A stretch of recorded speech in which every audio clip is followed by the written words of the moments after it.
నమస్తే, welcome to master కి TV. సామాన్యుడి స్వేచ్ఛకు సంకేతం. నేను మీ ధూమ్ధామ్ దొరబాబు.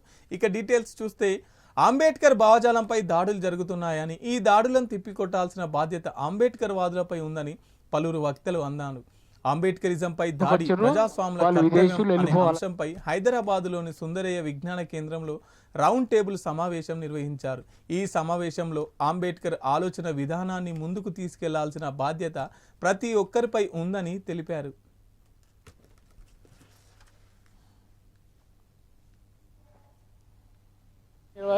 కర్తవ్యం అనేటువంటి టాపిక్ మీద ఈరోజు ఒక రౌండ్ టేబుల్ కాన్ఫరెన్స్ పెడుతుంది దళిత మహాసభ. అయితే ఇది ఈ ఒక కులం మీదనో ఒక వ్యక్తి మీదనో కాకుండా మొత్తం ఈ దేశ మూలవాసుల మీద జరుగుతున్నటువంటి దాడిగా మేము గుర్తిస్తున్నాం. ఎందుకంటే వేల సంవత్సరాల నుంచి ఏదో ఒక పేరుతోటి ఈ దేశ అచ్చమైనటువంటి జాతుల వాళ్ళని రకరకాల పేర్లతో అణచివేస్తారు. చివరికి ఏంటంటే ఈ దేశానికి స్వాతంత్రం వచ్చి 75 ఏళ్ళు అవుతున్నా బాబాసాహెబ్ రాసినటువంటి రాజ్యాంగంలో రక్షణ ఉందనుకుంటే ఆ రాజ్యాంగాన్ని తొక్కిపెట్టి మళ్ళీ మనువాదులే ఇంకో రకమైనటువంటి దాడిని మొదలుపెట్టారు. ఇది ఇట్లాగ చూస్తూ ఊరుకుంటే మరి రేపు ఈ యొక్క బ్రతుకు తెరువే కష్టమయ్యే పరిస్థితి ఉంది. కాబట్టి అభ్యుదయవాదులు ప్రజాస్వామ్యవాదులు అందరూ కలిసి ఈ దాన్ని ఎదుర్కోవాల్సినటువంటి అవసరం ఉందని మేము భావిస్తున్నాం. అందుకే ఈ మీటింగ్ రావడం జరిగింది. మిత్రులారా, ఈ యొక్క భారతదేశాన్ని కాపాడుకోవడం అంటే భారతదేశాన్ని కాపాడుకోవడమే రాజ్యాంగాన్ని కాపాడుకోవడం, రాజ్యాంగాన్ని కాపాడుకోవడమే భారతదేశాన్ని కాపాడుకోవడం. కాబట్టి ఇది ఒక బాబాసాహెబ్ రాసిండో లేదు ఇంకోళ్ళు రాసిరో 10 మంది కలిసి రాసిరో అసలు రాయలేదు అంటున్న మాట ఇది ఏంటంటే చరిత్రకు మకిలి పట్టించడము. కాబట్టి నా ఉద్దేశం ఏంటంటే ఇది ఎవరు గతి లేనప్పుడు అందరూ ఏంటంటే ఆ దేశం ఈ దేశం పోయి మాకు రాజ్యాంగం రాసి పెట్టమని అడుగుతారే. మీ దేశంలోనే గొప్ప జ్ఞాని ఉన్నాడు బాబాసాహెబ్. ఈ దేశంలో మరి భావ ప్రకటన స్వేచ్ఛ వచ్చింది. బాబాసాహెబ్ అంబేద్కర్ రాజ్యాంగం పూర్వము భారతదేశం అసమానతలతో ఉన్నది. ఆ అసమానతలన్నీ బద్దలు కొట్టి ఆయన రాజ్యాంగం ద్వారా ఈ దేశంలో సమానత్వం వచ్చింది. అంటే అందరికీ బ్రతికే హక్కు, మాట్లాడే హక్కు, అన్ని విధాలైనటువంటి హక్కులు ఈ దేశంలో వచ్చినాయి. ఆ భావ ప్రకటన స్వేచ్ఛ ద్వారా రాజ్యాంగానికి లోబడి మరి ఈరోజు దళిత సమాజం నుంచి చదువుకున్న వాళ్ళు మరి ఒక నిర్దిష్టమైన చర్చను లేవనెత్తడంతో నా పేరు గడ్డం విజయరావు, ఆంధ్రప్రదేశ్ దళిత మహాసభ లోకాయుత పబ్లికేషన్స్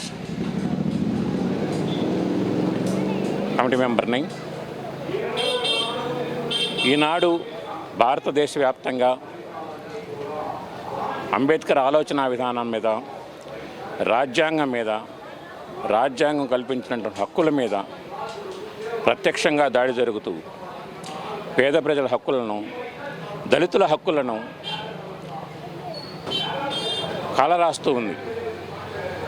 మతం పేరుతోనూ దేవుళ్ళ పేరుతోనూ భారతదేశంలో వివిధ వర్గాల మధ్య, వివిధ ప్రజల మధ్య విద్వేషాలను రెచ్చగొడుతూ కొన్ని వర్గాలు అత్యంత దారుణంగా, హింసాత్మకంగా, ఫాసిస్టు ధోరణులతో మతతత్వాన్ని రేకెత్తిస్తూ ప్రజలను విభజిస్తూ వాళ్ళ మధ్య అంతరాలను సృష్టిస్తూ విద్వేషాలను సృష్టిస్తూ ఉన్నది. దానికి డీడీ కట్టిన గొల్ల కాపురాలకు సంబంధించిన విషయంలో ప్రభుత్వం వెంటనే స్పందించాలని బీజేపీ ఓబీసీ మోర్చా రాష్ట్ర అధ్యక్షులు ఆనంద్ గౌడ్ అన్నారు.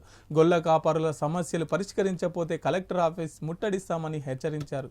తెలంగాణ ప్రభుత్వంలో బీసీ సామాజిక వర్గాలకు తీవ్ర అన్యాయం జరుగుతుందని ఆవేదన వ్యక్తం చేశారు. 2 లక్షల చిల్లర అప్లికేషన్లు పెట్టుకుంటే 80-90 వేల మంది డబ్బులు కట్టేశారు. దాదాపు 2 కోట్ల పైన డబ్బులు కట్టేశారు. 3,000 కోట్లు కట్టేశారు. ఇప్పుడు కాంగ్రెస్ గవర్నమెంట్ వచ్చిన తర్వాత వాళ్ళు ఇచ్చిన చెప్పేది ఏంటంటే మేము ఈ డబ్బులు ఈ 43,000 చిల్లర కట్టినవి అన్నీ మీకు రిటర్న్ చేసేస్తాం, ఎవరు అవసరం ఉంటే తీసేసుకోరు అప్లికేషన్ పెట్టమని. అసలు ఈ గొర్రెల పంపిణీ కార్యక్రమం పెట్టినప్పుడు వాళ్ళకేమన్నా లాభం జరుగుతుంది, మాకు సబ్సిడీ మీద గొర్రెలు ఎక్కువ వస్తాయి, మేము బాగుపడతామనే ఉద్దేశంతో వాళ్ళు కడితే ఈ గవర్నమెంట్ వచ్చిన తర్వాత దాన్ని 100 రోజులలో మేము మీ అందరికి ఇస్తామని కాంగ్రెస్ గవర్నమెంటే చెప్పింది. అప్పుడు మీకు అందరికీ 1,75,000 కాదు 2 లక్షలు ఇస్తాము, మధ్యన దళారీలు లేకుండా మీకు 2 లక్షల రూపాయలు ఇచ్చేస్తామని చెప్పిన ఈ కాంగ్రెస్ ప్రభుత్వం, ఇప్పుడు వచ్చిన ప్రభుత్వము, వాళ్ళు అప్పు చప్పు చేసి వాళ్ళ దగ్గర 50,000 లక్ష రూపాయలు ఇంట్లో ఉండే కదా, వాళ్ళు ఏదో 10, 5 కొనుక్కొని దాన్ని పెంచుకుంటూ దాని పిల్లలు పెడుతుంటే దాన్ని అమ్ముకుంటుంటారు. ఈయన అత్యాశ చూపించి నా గొల్ల కుర్మలు కరోడుపతులు అవుతారు, లక్షాధికారులు అవుతారు, మీ ఇంట్లో డబ్బే డబ్బు అని నేను మొదటిసారి ఆయన గొర్రెలు పంపినప్పుడు నేను చూసిన. పెద్ద ఎత్తున మీటింగ్ పెట్టి చెప్పిండు, ఇప్పటి నుంచి మీరందరూ ఈ సీయ కూర మంచి అగ్గువ దొరుకుతుంది, మనకు లక్షాధికారులు అయిపోతారు గొల్ల కుర్మలు అని ఈ స్పీచ్లో చాలా కేసీఆర్ గారు చెప్పడం ఎట్లుంటుందంటే చాలా గంభీరంగా చాలా అతుకునేలాగా చెప్తున్నాడు. పాపం వాళ్ళు కూడా అనుకున్నారు, ఏమో 10-20 గొర్రెలు ఎందుకు ఒకటేసారి 100 పంచుకుందాం, 100 అమ్ముకుందాం అనుకుంటే అస్సలు కేసరి వచ్చి ఇప్పుడు ఎవరైనా ప్రైవేటు వ్యక్తి మోసం చేస్తారు ఇట్లా, ఏమని మీరు 40,000 కడితే మీకు 1,20,000 ఇస్తాం, లేకపోతే 50,000 కడితే 2 లక్షలు ఇస్తాం. ప్రభుత్వము ఈరోజు ఇది ప్రభుత్వ సిస్టమ్, అది కేసీఆర్ రేవంత్ రెడ్డి అనేది కాదు ముఖ్యం. వీళ్ళు డబ్బులు కట్టింది, డీడీలు కట్టింది ప్రభుత్వాన్ని కట్టారు. మరి ప్రభుత్వానికి డబ్బులు కట్టినప్పుడు వచ్చిన ప్రభుత్వం మీ డబ్బులు మీకు ఇస్తామంటే మనం ఏమైనా అగ్రిమెంట్ చేసుకొని ఎకరం భూమి అగ్రిమెంట్ చేసుకొని పైసలు ఇచ్చి 7 నెలల దాకా మనం అడుగు ఇవ్వకపోతే నువ్వు డబ్బులు ఇస్తావా లేకపోతే కోర్టుకు పోతావు. మరి వీళ్ళు డీడీలు కట్టిర్రు, గవర్నమెంట్ కట్టిర్రు, దాదాపు వచ్చిన డాక్టర్ బిఆర్ అంబేద్కర్ కోనసీమ జిల్లా గోపాలపురం గడప గడపకు మన ప్రభుత్వ కార్యక్రమం నిర్వహించారు. ఇందులో భాగంగా అవంతి సీ ఫుడ్స్ ఆర్థిక సహాయం 60 లక్షలతో ఎస్సీపేటలో నిర్మించిన స్కూల్ భవన్ ప్రారంభోత్సవానికి విచ్చేసిన జగ్గిరెడ్డిని ఆ గ్రామ దళితులు అడ్డుకొని జగ్గిరెడ్డికి వ్యతిరేకంగా నినాదాలు చేశారు. అవంతి కంపెనీ కట్టించిన స్కూల్కి మీ తండ్రి పేరు ఎలా పెడతారని, ఏం ఇచ్చారని, మీ పేర్లు పెట్టుకున్నారని నిలదీశారు. అనంతరం దళిత కాలనీలోని అంబేద్కర్ విగ్రహానికి జగ్గిరెడ్డి వేసిన పూలమాలను దళితులు తొలగించి పాలాభిషేకం నిర్వహించారు.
అధిష్టానం ఆదేశిస్తే అమలాపురం అసెంబ్లీ అభ్యర్థిగా పోటీ చేస్తా అంటూ వైఎస్ఆర్సీపీ సీనియర్ నాయకులు పచ్చిమాల శ్రీనివాసరావు అన్నారు. అంబేద్కర్ కోనసీమ జిల్లా అమలాపురంలో ఆయన మాట్లాడుతూ నేను నాయకుడిగా కాదు సేవకుడిగా ఉంటానని తెలిపారు. వచ్చే ఎన్నికల్లో 175కు 175 స్థానాల్లో వైఎస్ఆర్సీపీని గెలిపించాలని వైఎస్ఆర్సీపీ కార్యకర్త ప్రతి ఒక్కరూ సైనికుడిలా పనిచేయాలని ఆయన పిలుపునిచ్చారు. మన శ్రీనివాసరావు వైఎస్ఆర్ కాంగ్రెస్ పార్టీ కుటుంబ సభ్యులకు మరి అమలాపురం అసెంబ్లీ నియోజకవర్గ ప్రజలందరికీ నా హృదయపూర్వక నమస్కారాలు తెలియజేసుకుంటూ ఈరోజు మన ప్రజా జనరంజకమైనటువంటి పరిపాలన అందిస్తున్నటువంటి మాన్యశ్రీ జగన్మోహన్ రెడ్డి గారు తండ్రికి తగ్గ తనయుడిగా అనేక సంక్షేమ కార్యక్రమాలు ఆయన పెట్టి మేనిఫెస్టోలో పెట్టినటువంటిది 99.9% అమలు చేసినటువంటి ఏకైక భారతదేశంలోనే ముఖ్యమంత్రిలో మొదటి స్థానంలో జగన్మోహన్ రెడ్డి గారు ఉంటారు. ఎందుకంటే ఆయన హామీ ఇచ్చినవి ఇవ్వనివి కూడా పేద బడుగు బలహీన వర్గాలకి ఆయన పెట్టినటువంటి పథకాలు అతి చేరువలు ప్రతి ఇంటికి 10 మంది ఉన్న ఇంట్లో కనీసం జగన్మోహన్ రెడ్డికి లబ్ధి చేకూరేలాగా ఆయన చేయడం జరిగింది. ఆ విధంగా డిజైన్ చేశారు. దాని విషయంలో ఈ ప్రతిపక్షాలు కానీ మిగతా ఎవరైనా సరే దుమ్మెత్తిపోతున్నారంటే అది అర్థరహితం. దాంట్లో వాళ్ళు చెప్పే దాంట్లో ఎంత మాత్రం అర్థం లేదు. వాళ్ళు ఏంటంటే అవాస్తవాలని వాస్తవాలుగా చూపించుకుని ఏదో గద్దెకెక్కాలని ఆలోచిస్తున్నారు. అది ఎంత మాత్రం జరగని పని. మళ్ళీ 175 నియోజకవర్గాలు 25 ఎంపీ స్థానాల్లో జగన్మోహన్ రెడ్డి గారు కైవసం చేసుకుంటారని మాకు పూర్తి విశ్వాసం నమ్మకం ఉంది. అదే దిశగా ఆయన చేసే పనులన్నీ కూడా ఉన్నాయి. ప్రజలు జగన్మోహన్ రెడ్డి గారిని మళ్ళీ ముఖ్యమంత్రిగా అలాగే కేంద్రంలో కీలకంగా చక్రం తిప్పగలిగే నాయకుడిని కానీ చూడాలని చెప్పేసి ప్రజలు కోరుకుంటున్నారు. అలాగే అమలాపురం నియోజకవర్గంలో పార్టీ అధిష్టానం ఆదేశిస్తే తప్పనిసరిగా నేను పోటీలో ఉండడానికి సిద్ధంగా ఉన్నాను. పెద్దల ఆశీస్సులు నాకు ఉన్నాయి. ఇక్కడ ప్రజలు ముఖ్యంగా నా పట్ల నమ్మకం ఉంది. నేను ఒక సేవకుడిగా చేయడానికి నేను ఎప్పుడు ఇష్టపడతాను. నాయకుడిగా చాలామంది అయ్యి నేను నాయకుడిని కాళ్ళ దగ్గర తిరిగే స్వభావం నాలో ఎంత మాత్రం లేదు. ప్రజలకు సేవ చేసే సేవకుడిగా మాత్రం ఎప్పుడూ ఉండడానికి సిద్ధంగా ఉంటాను. నా దగ్గరికి ఎవరైనా ఇది ఆపదని వచ్చిన వాళ్ళని ఎవరిని ఈ రోజుకు నేను మర్చిపోను. ఎప్పుడు వారిని గుండెల్లో పెట్టుకుని చైర్దికి చూడటం చేశాను. ఇక ముందు కూడా అలాగే ఉంటారని చెప్పేసి మనస్ఫూర్తిగా మీకు మాటిస్తూ రేపు రాబోయే ఎలక్షన్లో అధిష్టానం అవకాశం ఇస్తే మటుకు నన్ను ఆశీర్వదించుకోవాల్సిందిగా అమలాపురం నియోజకవర్గ ప్రజల్ని మరీ కోరి ప్రార్థిస్తున్నాను. గతంలో రాజశేఖర రెడ్డి గారి టైంలో రైతులు ఎంత ఆనందాన్ని ఉండేవారు, అదే పరిస్థితి ఇప్పుడు రైతులకి. రైతు బాగుంటేనే అన్ని సమాజంలో అందరూ కూడా బాగుంటారు. నమస్కారం. ఎస్సీ వర్గీకరణ విషయంలో దివంగత రాజశేఖర్ రెడ్డి మృతి చెందే వరకు ఒకే మాటపై నిలబడి ఉన్నారని, కానీ ఆయన కుమారుడు జగన్మోహన్ రెడ్డి మాత్రం కట్టుబడి లేరని ఎంఆర్పీఎస్ వ్యవస్థాపక అధ్యక్షులు మందకృష్ణ మాదిగ అన్నారు. డాక్టర్ బిఆర్ అంబేద్కర్ కోనసీమ జిల్లా రావులపాలెంలోని శ్రీకృష్ణదేవరాయ కాపు కళ్యాణ మండపంలో ఆయన మాట్లాడారు. రాజశేఖర్ రెడ్డికి ఉన్న లక్షణాల్లో ఒక్కటి కూడా జగన్కి లేదని విమర్శించారు. వచ్చే ఎన్నికల్లో తమ సామాజిక వర్గానికి సీట్ల కేటాయింపు, ఎస్సీ వర్గీకరణ విషయంలో తమకు అనుకూలంగా ఉన్న పార్టీకే మద్దతు ఇస్తామని ఆయన తెలిపారు. మొదటి ప్లీనరీ సమావేశాలు కడప జిల్లాలోని స్వర్గీయ వైఎస్ రాజశేఖర్ గారి సమాధి సాక్షిగా ఇడుపులపాయలు జరిగినప్పుడు ఎస్సీ రిజర్వేషన్ వర్గీకరణకు కట్టుబడి ఉంటామని చెప్పి అన్న తీర్మానం చేశాడు. మేము వర్గీకరణకు అనుకూలంగా ఉంటాడు కదా అని చెప్పి మా మాదిగలు కూడా విశ్వసించి మొన్నటి ఎన్నికల్లో జగన్ రెడ్డి గారికి ఆయనకు ఓట్లేశారు. దురదృష్టవశాత్తు షెడ్యూల్ కులాల వర్గీకరణ మీద ఇప్పుడు 5 ఏళ్ళు దగ్గరకు వచ్చింది, కానీ ఏనాడు వర్గీకరణకు అనుకూలంగా ఒక చర్య చేపట్టలేదు. ఏనాడు వర్గీకరణకు అనుకూలంగా అసెంబ్లీ తీర్మానం చేసి పంపలేదు. పదే ఢిల్లీకి వెళ్ళి ప్రధానమంత్రి గౌరవ నరేంద్ర మోడీ గారి నుంచి మొదలుకుంటే, హోంశాఖ మంత్రి అమిత్ షా గారి నుంచి మొదలుకుంటే, సంబంధిత ఆంధ్రప్రదేశ్కి అవసరమైన సంబంధిత మంత్రులందరినీ కలిసి వస్తున్నాడు. కానీ ఏ ఒక్క రోజు కూడా ఎస్సీ వర్గీకరణకు అనుకూలంగా కేంద్రానికి విజ్ఞప్తి చేయలేదు. అంతేకాకుండా కనీసం ఈ 5 ఏళ్లలో షెడ్యూల్ కులాల వర్గీకరణ మీద కనీసం మాట్లాడదాం, మీరు మా సహకారం గతంలో కోరిండ్రు, మేము కూడా మీకు సహకారం అందించాము. ఇట్లాంటప్పుడు మీరు వర్గీకరణకు అనుకూలంగా ఉన్నారా లేదా తేల్చుకోవడానికి కనీసం మిమ్మల్ని కలవడానికి వస్తాం, దయచేసి ఒక అపాయింట్మెంట్ ఇవ్వమన్నా కూడా ఈ 5 ఏళ్లలో ఒకనాడు మేము కలవాలనుకున్నా కూడా మాకు ఇంతవరకు అపాయింట్మెంట్ ఇవ్వలేదు. అంతకంటే ముఖ్యంగా షెడ్యూల్ కులాల వర్గీకరణ మీద ఫిబ్రవరి 6, 7, 8 తేదీల్లో చీఫ్ జస్టిస్ చంద్రచూడ్ గారి సమక్షంలో 7 జడ్జీలతో కూడిన రాజ్యాంగ ధర్మాసనం ఎస్సీ వర్గీకరణ కేసు విచారించింది. అంతకుముందు చంద్రబాబు నాయుడు గారు ముఖ్యమంత్రి ఉన్నప్పుడు ప్రభుత్వం తరఫున కేకే వేణుగోపాల్ గారిని లాయర్గా పెట్టారు. 2004లో రాజశేఖర్ గారు ముఖ్యమంత్రి ఉన్నప్పుడు అప్పుడు సుప్రీంకోర్టులో ఈ విషయం ఉంటే కేకే వేణుగోపాల్ గారిని లాయర్న పెట్టారు.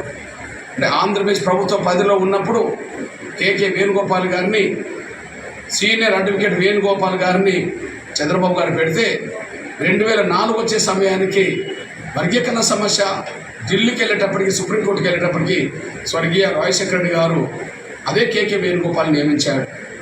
మేము ఆంధ్రప్రదేశ్ ప్రభుత్వం కేసే గనక షెడ్యూల్ కులాల వర్గీకరణ అంశం గనక మీరు ఆంధ్రప్రదేశ్ ప్రభుత్వం తరఫున ఒక లాయర్ని పెట్టండి అని చెప్పి మేము విజ్ఞప్తి చేసినా కూడా, బహిరంగ విజ్ఞప్తి చేసినా కూడా, ఆయన బహిరంగ లేఖ రాసినా కూడా దురదృష్టవశాత్తు సుప్రీంకోర్టులో ఎస్సీ వర్గీకరణకు అనుకూలంగా వాదించడానికి సుప్రీంకోర్టులో ఒక లాయర్ని పెట్టకపోవడం, కనీసం వర్గీకరణకు అనుగుణంగా ఆంధ్రప్రదేశ్ ప్రభుత్వం నుంచి కనీసం అడ్వకేట్ జనరల్నో లేదా మరొకరినో పంపి వాదించకపోవడం, అసలు వర్గీకరణకు అనుకున్న ఒక లాయర్ని పెట్టకపోవడం చూస్తే రాజశేఖర రెడ్డి గారిలో ఉండబడే గొప్ప లక్షణాల్లో ఒక్క లక్షణం కూడా జగన్మోహన్ రెడ్డి గారిలో కనిపించట్లేదు అనడానికి మా వరకు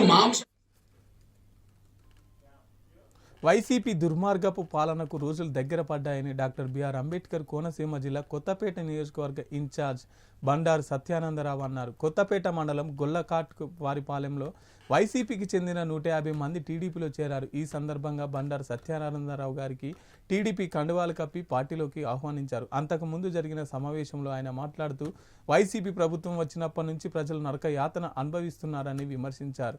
రాబోయే ఎన్నికల్లో టీడీపీ జనసేన ఉమ్మడి ప్రభుత్వం ఏర్పడడం ఖాయమన్నారు.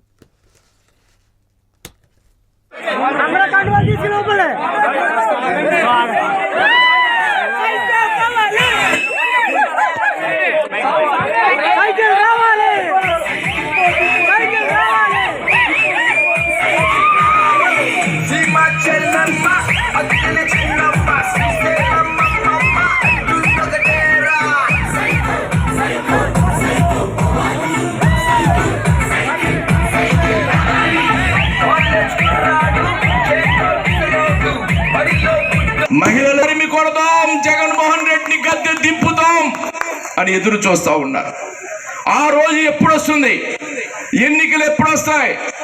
ఎప్పుడు ఈ ప్రభుత్వాన్ని చరమగీతం పాడదాం, ఈ ప్రభుత్వాన్ని గద్దె దించి మళ్ళా ప్రజాపాలన తీసుకొద్దాం, చంద్రబాబు నాయుడు గారిని ముఖ్యమంత్రిగా, చంద్రబాబు నాయుడు గారు, పవన్ కళ్యాణ్ గారు మరి సామాజిక స్పృహతో ఈ రాష్ట్రం కోసం, భావితరాల భవిష్యత్తు కోసం, పిల్లల కోసం ఎంతో మంచి ఆలోచనలతో వాళ్ళ రాజకీయ ప్రయోజనాల పక్కన పెట్టి వారిద్దరూ కూడా 2 మెట్లు 4 మెట్లు దిగి వాళ్ళిద్దరూ కూడా ఈ రాష్ట్రం కోసం ఆలోచించాలి, మీ పదవి కోసం నా పదవి కోసం కాదని ముందుకు వచ్చారంటే ఈనాడు మనం అందరం కూడా అర్థం చేసుకోవాల్సిన అవసరం ఉంది. వారికి అండగా ఉండాల్సిన అవసరం ఉంది. ఈ రాష్ట్రాన్ని కాపాడుకోవాల్సిన అవసరం ఉంది. రేపు మన పిల్లల భవిష్యత్తు కోసం జగన్మోహన్ రెడ్డిని గద్దె దింపవలసిన అవసరం ఉంది. కావాల్సిన బాధ్యత ప్రతి ఒక్కరి మీద ఉందని నేను కోరుతా ఉన్నాను. ఈనాడు ఒక ఊరే చూసుకుందాం. 3 ఊర్లు ఏం చేశారు? ఏం అభివృద్ధి సాధించారు? గతంలో ఏ విధమైన అభివృద్ధి జరిగింది? వీళ్ళు వచ్చిన తర్వాత చేసిన కార్యక్రమాలు ఏంటి? అందుకే ఈనాడు పెద్దలందరూ తెలుగుదేశం పార్టీలో చేరడానికి ముందుకు వచ్చారంటే ఈ ప్రభుత్వం చేసిన ఘోర వైఫల్యం, సర్వనాశనం. ఏ నాయకులు ఉన్నారు? దాచుకోవడం, దోచుకోవడం, ఏది కొల్లగొడదామా, ఇసుకలో ఎంత దోచుకుందాం, మట్టిలో ఎంత దోచుకుందాం, మద్యంలో ఎంత దోచుకుందాం, అక్రమ మద్యంలో ఎంత దోచుకుందాం. ఈనాడు గంజాయి కూడా ఏరులై పారుతూ ఉంది. గ్రామాల్లో, మారుమూల గ్రామాల్లో యువత సర్వనాశనం అవుతూ ఉన్నారంటే గంజాయిని కూడా అరికట్టకుండా దాన్ని కూడా వాళ్ళ ఆర్థిక వనరుగా మార్చిన దుర్మార్గమైన ప్రభుత్వం, దుర్మార్గమైన నాయకులు వైసీపీ నాయకులని మీకు తెలియజేస్తా ఉన్నా. మీకు ఇచ్చారా? ఈనాడు పిల్లలందరూ గంజాయి బారిన పడి ఎంతమంది చనిపోదా, ఎంతమంది ఏ రకంగా సర్వనాశనం అవుతూ ఉన్నారు మీకు తెలియదా? అక్కర్లేదా? మీరు దోచుకోవడమే కావాలా? ఈ ప్రభుత్వానికి బాధ్యత లేదా? ఈ ఎమ్మెల్యేకి బాధ్యత లేదా? ఈ నాయకులకి బాధ్యత లేదా? లేదు. దివ్యాంగుల ఆత్మగౌరవం కాపాడుకునే విధంగా శాసనసభలో తమ వాణి వినిపించేందుకు రాష్ట్రంలోని దివ్యాంగులంతా ఐక్యమత్యంతో మెలిగి బీడీపీ పార్టీని బలోపేతం చేయాలని భారత దివ్యాంగుల పార్టీ రాష్ట్ర ఉపాధ్యక్షులు విస్సా కొండేటి లక్ష్మీనారాయణ పిలుపునిచ్చారు. ఏలూరు నగరంలోని యూటీఎఫ్ కార్యాలయంలో బీడీపీ పార్టీ జిల్లా సమావేశం నిర్వహించారు. ఈ సందర్భంగా లక్ష్మీనారాయణ మాట్లాడుతూ దివ్యాంగులంతా ఐకమత్యంతో మెలగాలని, ఐకమత్యంతో ఏ పనైనా సాధించుకోగలమని తెలిపారు. బలవంతమైన సర్పము చలిచీమల చేత చావలేదా అని వ్యాఖ్యానించారు.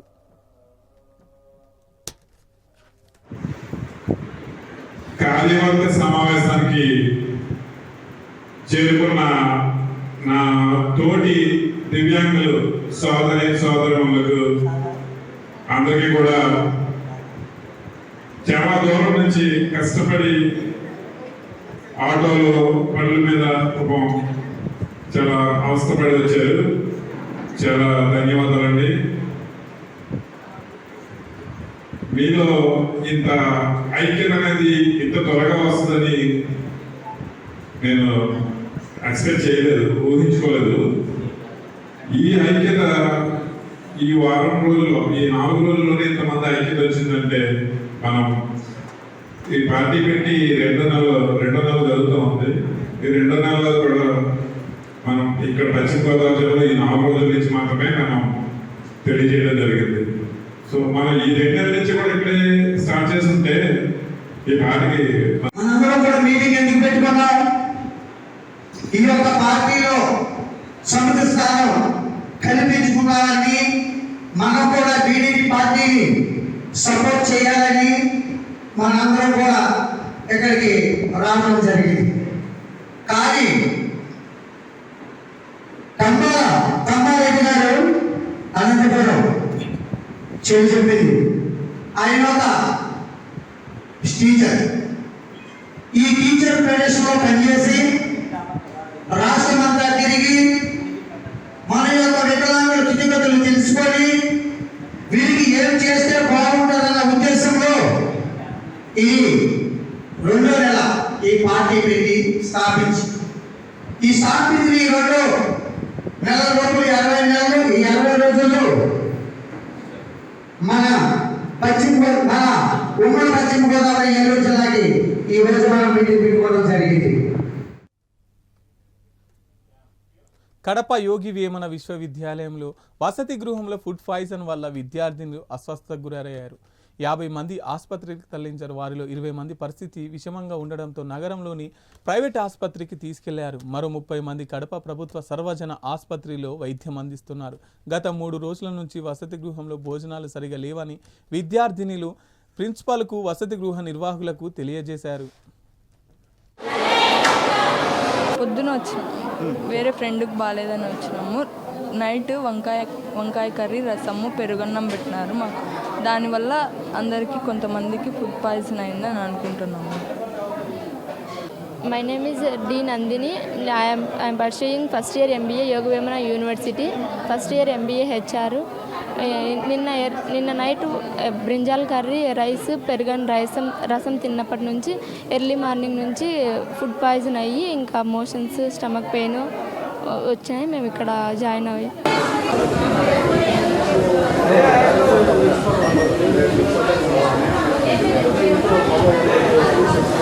యోగన యూనివర్సిటీలో గర్ల్స్ హాస్టల్లో నిన్న మధ్యాహ్నం కొద్దిగా ఫుడ్ ఏదో కంటామినేట్ అయిందని చెప్పేసి కంప్లైంట్ వచ్చింది మాకు. ఇమీడియట్గా స్టూడెంట్స్ సాయంత్రానికి మా హెల్త్ సెంటర్కి ఒక 5-6 మంది వచ్చారు. వస్తేనేది ఫుడ్ పాయిజనింగ్, లైట్గా ఫుడ్ పాయిజనింగ్ అయిందని చెప్పేసి వాళ్ళకి ఇమీడియట్గా ట్రీట్మెంట్ స్టార్ట్ చేశారు వాళ్ళు. మాకున్న అక్కడ ఫెసిలిటీస్ ప్రకారం అయితే మాకు డాక్టర్ ఉన్నారు, మా కాంపౌండర్స్, నర్సులు అంతా ఉన్నారు. ఒక 5 బెడ్స్ కూడా ఉన్నాయి.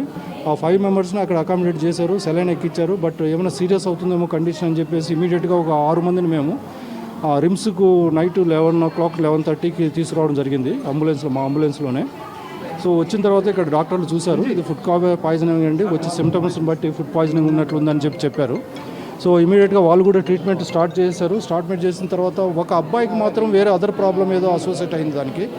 ఆ అబ్బాయి కొద్దిగా బీపీ కంట్రోల్ లేదని చెప్పేసి ఆ అబ్బాయితో పాటు ఇంకొక 2 గర్ల్స్ను డాక్టర్ సలహా ఇస్తే వాళ్ళని కొంచెం మంచి సన్ రైజ్ హాస్పిటల్కి తీసుకెళ్ళాము. అది అరౌండ్ 12:30కి అట్లా అక్కడికి తీసుకెళ్ళిన తర్వాత వితిన్ హాఫ్ అవర్లో ఆ అబ్బాయికి అన్నీ రెస్టోర్ అయిపోయినాయి, నార్మల్గా రికవర్ అవుతున్నాడు ఇప్పుడు. ఈరోజు మార్నింగ్ కూడా చాలామంది అమ్మాయిలు బ్రేక్ఫాస్ట్ తీసుకోలేదు. కొంచెము వాళ్ళ క్లాస్మేట్స్ అంతా కొంతమంది సిక్ అయ్యే లోపల వాళ్ళు కూడా కొద్దిగా ప్యానిక్ అయిపోయారు. ఇప్పుడు మార్నింగ్ నుంచి ఒక 10 మంది దాకా, నిన్న ఒక 6 మంది, ఈరోజు ఒక 10 మంది 10 మంది దాకా మళ్ళీ అదే ప్రాబ్లమ్స్ అని వచ్చారు. ఇప్పుడు రిమ్స్లో చేర్పించిన తర్వాత ఇమీడియట్గా వాళ్ళకు ఫ్లూయిడ్స్ అన్ని ఎక్కిస్తున్నాము. బాడీ డిహైడ్రేషన్ అయింది కాబట్టి కొద్దిగా కోలుకోవడానికి కొద్దిగా టైం పడుతుంది. మేము ఈ విషయాన్ని మాకు ఎంఆర్ఓ గారికి కన్సర్న్ ఎంఆర్ఓ గారికి ఇన్ఫామ్ చేశాము. ఆర్డీఓ గారు కూడా మాట్లాడారు, పోలీస్ డిపార్ట్మెంట్ వాళ్ళు మాట్లాడారు. అదేవిధంగా కలెక్టర్ కూడా ప్రత్యేకంగా ఫోన్ చేసి మీకు రిమ్స్ నుంచి ఎటువంటి హెల్ప్ కావాలని నేను చెప్తానండి, కేర్ తీసుకోండి అని చెప్పారు. సో మేము మాదిగలకు 12% రిజర్వేషన్ కోరుతూ తలపెట్టిన మాదిగల జోడో యాత్ర బైక్ ర్యాలీ చేపట్టారు. మంచిర్యాల జిల్లా జన్నారంకు చేరుకున్న మాదిగల జోడో యాత్ర మాదిగ జేఏసీ వ్యవస్థాపకుడు పిడమర్తి రవి పాల్గొన్నారు. ఈ సందర్భంగా ఆయన మాట్లాడుతూ ఈ యాత్ర 6 రోజుల పాటు జరుగుతుందని, ఈ యాత్ర ద్వారా ముఖ్యమంత్రి రేవంత్ రెడ్డికి పలు డిమాండ్లను వినిపిస్తూ ముందుకు సాగుతున్నామని వెల్లడించారు. ఉప ముఖ్యమంత్రి పదవి ఇవ్వాలి, అదేవిధంగా 2 లోక్సభ ఒక జనరల్ సీట్ ఇవ్వాలని నేను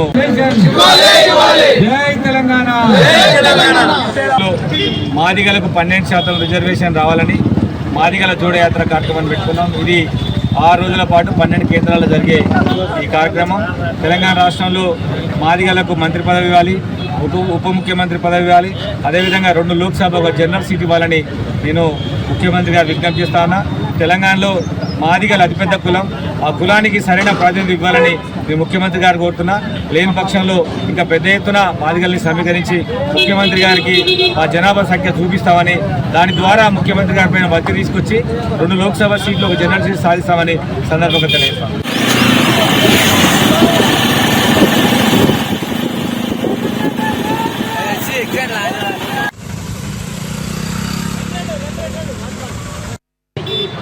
మన చిలక సంతోష్, అదేవిధంగా సోదరుడు వినాయకుడు గంగిరెడ్డి, రాజేష్ అందరికీ కూడా పేరు పేరున చెప్పి తెలియజేస్తున్నా.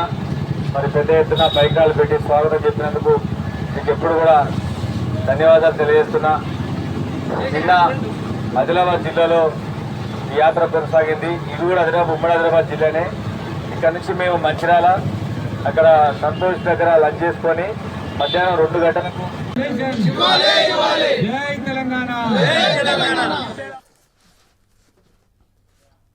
మంచిర్యాల జిల్లా లక్సెట్టిపేట మున్సిపాలిటీలోని ఇటిక్యాల గోదావరి తీరంలో కనుల పండగగా సమ్మక్క సారక్క జాతర కొనసాగుతుంది. జాతర కమిటీ ఆధ్వర్యంలో భక్తులకు ఎలాంటి అసౌకర్యాలు కలగకుండా ఏర్పాట్లు చేశారు. డీసీసీ అధ్యక్షురాలు కొక్కిరాల సురేఖ ప్రేమ్సాగర్ రావు తల్లులను దర్శించుకొని మొక్కులు చెల్లించుకున్నారు.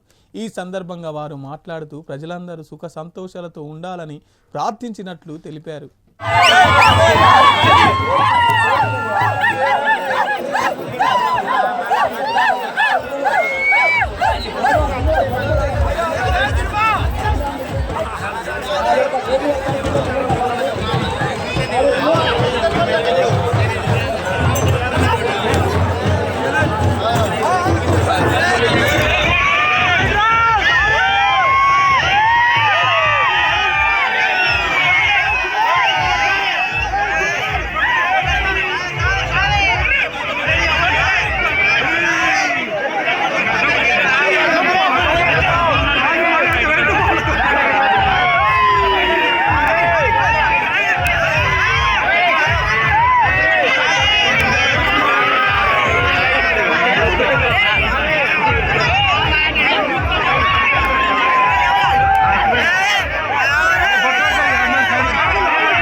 ఎన్టీఆర్ జిల్లా మైలవరం నియోజకవర్గం వెల్లటూరు గ్రామంలో బట్టీలకు అక్రమంగా మట్టి తొలుచుండగా నాయకులు, రెవెన్యూ శాఖ, పోలీసులు చోద్యం చూస్తున్నారని ప్రజలు వాపోతున్నారు. పుల్లూరు నుండి వైఎస్ఆర్ కాలనీకి, వెగలేరు గ్రామం, కవులూరు గ్రామంలకు జగ్గన్న కాలనీల పేర్లు చెబుతూ ఇటుక బట్టీలకు పట్టాపగలే పెద్ద ఎత్తున మట్టి తరలిస్తూ ఒక్కో లారీకి ట్రిప్పుకు 10,000 అమ్ముకుంటున్నారని తెలిపారు. రెవెన్యూ శాఖ అధికారులు, పోలీసులు అటువైపు కన్నెత్తి కూడా చూడకపోవడం ఆశ్చర్యానికి గురిచేస్తుందని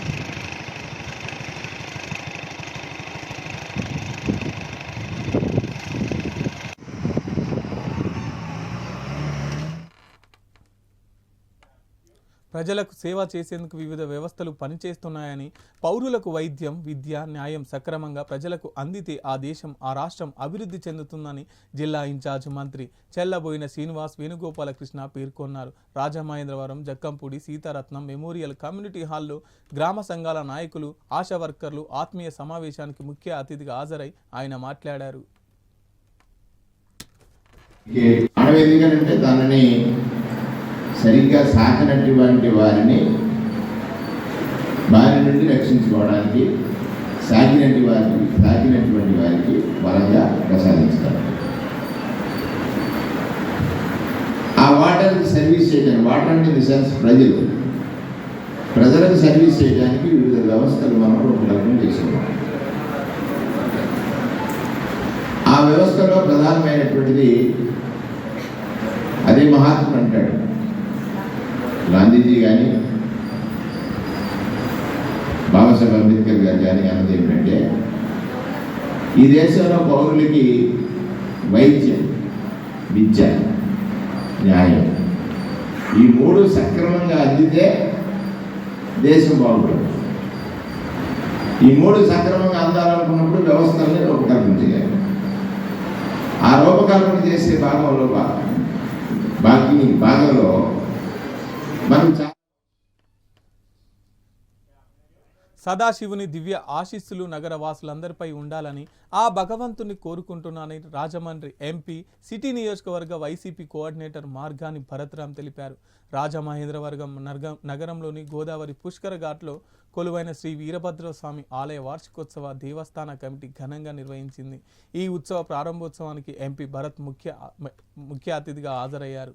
ఈ సందర్భంగా స్వామివారి దర్శనం, వీరభద్రుని సంబరాల్లో వారు పాల్గొన్నారు.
ఇవి బులెటిన్ అప్డేట్స్ చూస్తూనే ఉండండి మాస్టర్ టీవీ, సామాన్యుడి స్వేచ్ఛకు సంకేతం.